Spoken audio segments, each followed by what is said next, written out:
Typically, you're gonna smell first because the nose is about 80% of taste. You'll see people swirl the wine. All we're doing is it lets the wine come up on the sides of the glass. A little bit of that wine evaporates as it's rolling back down. Swish, draw air through, which is gonna bring more of that aroma into your lungs so that when you actually exhale, you're gonna get a different flavor. So pay attention to what happens after, either after you spit it out or after you swallow it. Feel what's going on in your mouth. That's where you sense acidity. When your mouth starts watering, it's also where you see the finish of the wine, which is almost sometimes more important than what happens when you first put it in your mouth.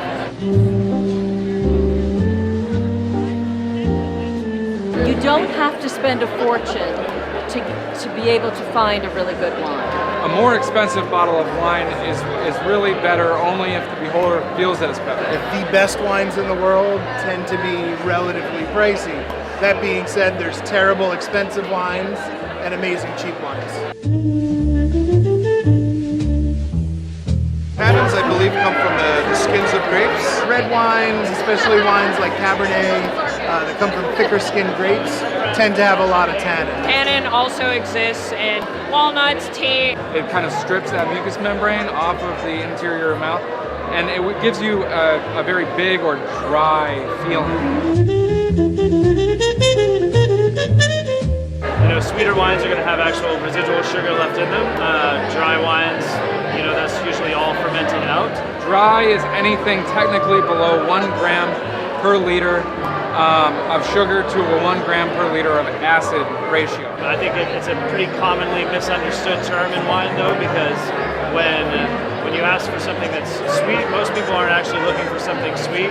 They just want a drier wine that tends to be a little bit fruitier.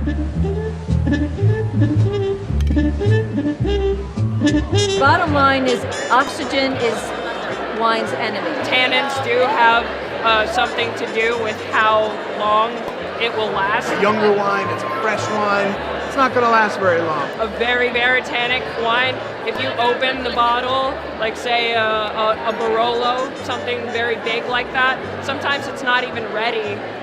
Or even at its peak in the same day. It won't be bad, it won't be like a spoiled hardened milk, but it just won't taste like it's supposed to. Just drink it. It shouldn't last more than 2 hours. Yeah.